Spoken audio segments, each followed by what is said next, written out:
सुप्रभात बच्चों, मैं स्मिता मैडम। पिछली कक्षा में हम लोग कक्षा पंचम के पाठ 3 अनोखा रखवाला पाठ के बारे में पढ़ रहे थे। तो उसका शेष भाग रह गया था। तो उससे पहले मैं तुम लोगों को बताना चाहती हूँ कि यहाँ पर लेखक के घर में उनके बच्चे एक फुटपाती जो सड़क होता है उसमें जो घूमने वाला कुत्ता, उनके बच्चे उसे घर ले आते हैं, उसे अपना भोजन, दूध, हलवा ये सब। लेकिन पूरे उनके पड़ोसी जो होते हैं, लेखक के जो पड़ोसी होते हैं, ताना मार मार के उन लोग को परेशान करते हैं कि ये कुत्ता आपका नहीं है और पूरे मोहल्ले को तंग करके रखा हुआ है। तो उसकी जो पत्नी होती है, लेखक की जो पत्नी होती है, वो भी एकदम तबाह हो जाती है और लेखक भी तबाह हो जाते हैं कि इस कुत्ते से हमें छुटकारा पाना है, क्योंकि सारे पड़ोसी उन्हें बहुत ताना देते हैं और उन्हें बहुत कुछ सुनाते रहते हैं। तो इन्होंने शुरू किया कुत्ता को कैसे भी अपने इलाके से, अपने आसपास जगह से उसे दूर ले जाने।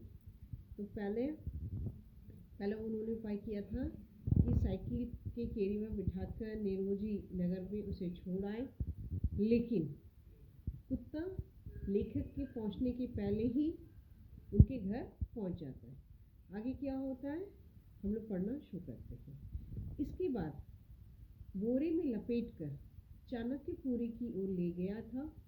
बहुत से टेढ़े मेढ़े रास्तों से घुमाता फिराता, परंतु इस भूल भुलैया को भी कुत्ता सहजता से पार कर आया था। रात को ज्यों ही उसकी आंखें मूंदने लगी, त्यों ही चौराहे पर खड़े होकर कुत्ते ने मुंह फाड़कर भौंकना शुरू कर दिया था। देखते ही देखते मोहल्ले फिर शोरगुल शुरू हो गया। तो कहने का मतलब है कि एक तो उन्होंने साइकिल के केरे में नौरोजी नगर में छोड़ाए थे, वहाँ से वो वापस आ गया। फिर उसे चाणक्यपुरी में बहुत टेढ़े मेढ़े रास्ते को में घुमा फिरा के, मतलब भूल भुलैया के रूप में उसे वहाँ छोड़ा और ये लोग वापस आके लेखक। लेकिन जैसे ही रात में वो सोने लगे, फिर कुत्ता बीच सड़क पर, मतलब उनकी गली में आ जाता है और चौराहे पर मुंह फाड़कर भौंकना शुरू कर देता है। फिर मोहल्ले वाले जाग जाते हैं।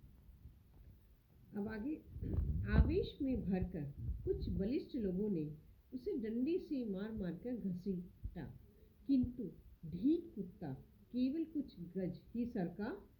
उसने और अधिक भौंक भौंक कर उन शेष लोगों को भी जगा दिया जो अब तक आराम की नींद सो रहे थे। कहने का तात्पर्य कि इतना शोरगुल होने लगा तो कुछ एकदम बलशाली लोग, ताकतवर लोग आए और कुत्ते को डंडा मार मार कर भगाना चाहा। लेकिन ढीठ कुत्ता थोड़ा सा पीछे हटता था, फिर भौंक भौंक कर उन लोगों को भी जगा दिया जो अब तक सो रहे थे।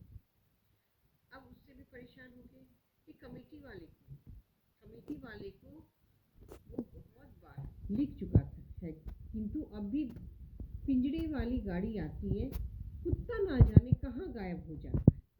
2-3 बार रिश्ते हाथ लौटने के बाद कमेटी वालों ने अब इधर आना ध्यान देना ही छोड़ दिया। कहने का मतलब अब लेखक ने कमेटी वाले को बार बार लिखा कि हमारी गली में कुत्ता है जो हम लोग को बहुत परेशान करता है, आप आके उनको ले जाए।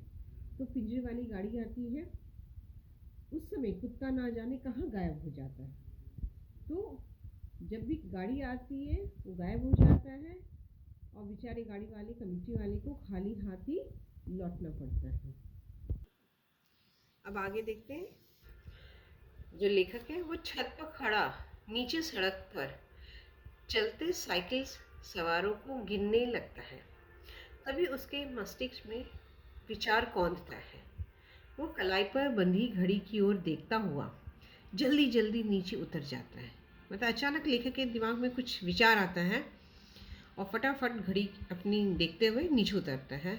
स्टोर रूम से रस्सी निकाल कर उसने कुत्ते के गले में कसकर बांधी और साइकिल के पीछे बैठाकर सरोजनी नगर वाले मेन रोड की ओर चल गया।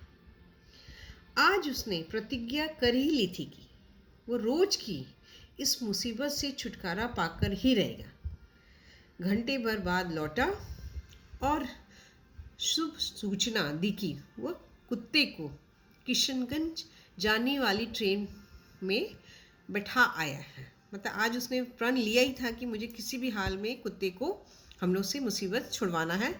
तो वो फटाफट कुत्ते के गले में रस्सी बांधता है और उसको सरोजनी नगर वाली मेन रोड पर ले जाता है और फिर वहाँ से 1 घंटे के बाद लौटता है और आकर सबको सूचना देता है कि वो किशनगंज जाने वाली ट्रेन में उसको बिठा दिया।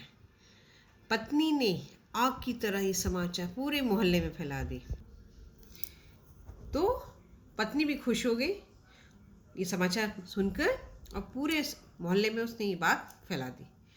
जो कोई शाम को ऑफिस से लौटता उसे सबसे पहले समाचार बच्चों से यही सुनने को मिलता कि एना के पापा कुत्ते को आज रेल में चढ़ा है। अब मोहल्ले में पूरी बात फैल गई थी और सब लोग ऑफिस से घर आते हैं तो सबसे पहले सबके घरों में यही चर्चा हो रही थी कि एना के पापा ने कुत्ते को आज रेल में चढ़ा के चले आए।